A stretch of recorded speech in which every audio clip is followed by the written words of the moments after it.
اللهم ارفع عنا كل شكوى، واكشف كل بلوى، وتقبل كل نجوى، واسترنا، واجعل مثوانا الفردوس الأعلى. اللهم سهل لنا الأسباب، وأكثر من حولنا الأحباب، ولا تغلق أمامنا الأبواب، واجعل دعاءنا مستجاب. جمعة مباركة للجميع. سلام ميسوغات، إن شاء الله تكونوا بخير وبصحة جيدة إن شاء الله.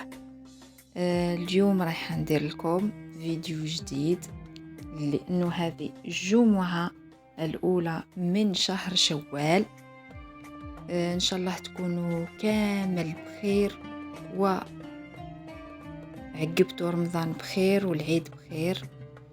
اليوم راح ندير لكم مقتطفات من الجمعة تاعنا. درت بربوشة في الشرق الجزائري يقولوا لها بربوشة، أما في معظم من المدن الجزائرية يقولوا لها الطعام. ولكن جبت لكم وصفة تاع لي ماكارون ناجحة في المنزل. عندنا هنايا 250 غرام كاوكاو مرحي بقشورو، ومعاهم 200 غرام سكر كريستاليزي، معهم ملعقة كبيرة تاع فرينة تاع مايزينا، وملعقة صغيرة تاع فاني، وعندنا زوج بياض بيض. لازم يكونوا هذا البياض يكون درجة الحرارة تاعو من درجة الغرفة. رايحين نحكموا السكر والكاوكاو اللي بقشور، وقلنا رحيناه شوية برك، دشناه برك، ومن بعد نعاودو نرحيو السكر والكاوكاو مع بعضاهم ونتحصلوا على هذا القوام. تسمى ردوه كي الغبرة باش يتمازج لنا السكر مع الكاوكاو.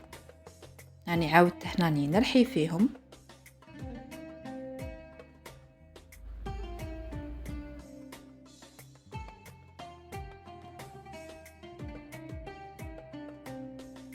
من بعد جبت الباتر تاعي، ولا عندك هو من المستحسن تخدمي بالعجان، بصح معليش اللي عنده الباتر يقدر يدير بالباتر. انا هنايا الباتر استعملت هذاك تاع العجان اللي يعجن.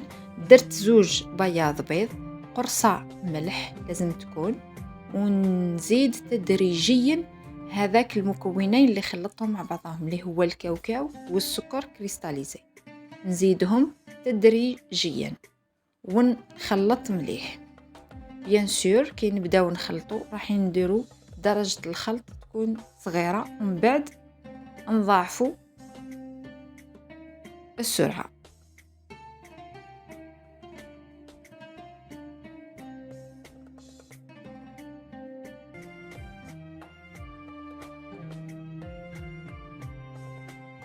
هاني الكمية اللي بقات حتى نشوفوا الخليط تجانس مع بعضاه. راح نزيدوا الملعقة كما قلنا تاع لافاني في الملعقة الكبيرة تاع النشا،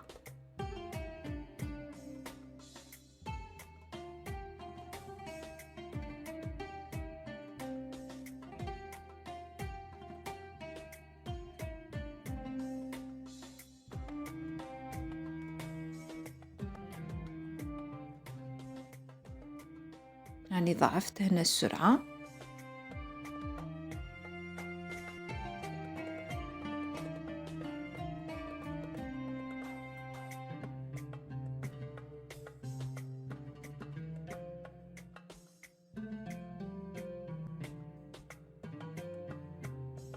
رايحة نزيد النشا ولافاني تدريجيا كذلك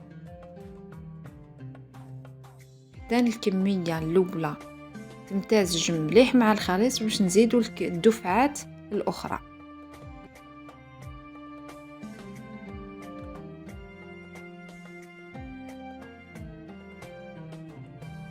المغرفة اللي وزنت بها النشا راهي حوالي 10 جرامات. هنا راني نحاول نعد لكم القوام. شتو القوام تاعو ما يجي طول مطلوق، يعني محكومة روحها. وهنا راني درتها في لابوشا دوي، وحاولت درتها قريسات صغيرين باش من بعد يتضاعف الحجم تاعها كيما هنا راكم تلاحظوا. ومن المستحسن انه كي راكم تبوشيو فيه دركا لازم يكون الفور تاعنا شاعل على 118 درجة مئوية. هذو هما لي ماكارون تاعي، حاولت نديرهم وحدة فوق وحدة، درت ما بيناتهم المعجون، وهذا اختياري، تقدروا ديروا اون كريم اللي بغيتوها تلصقوا بها، وديكوريتها من الفوق بنص حبة تاع جوز.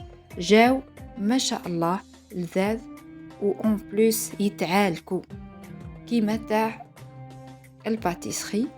نتمنى تجربوهم وتخليوا لي في لي كومونتير، وما تنساوش اللايك سبسكرايب ليصلكم كل جديد. وفي أمان الله في وصفة أخرى إن شاء الله. سلام.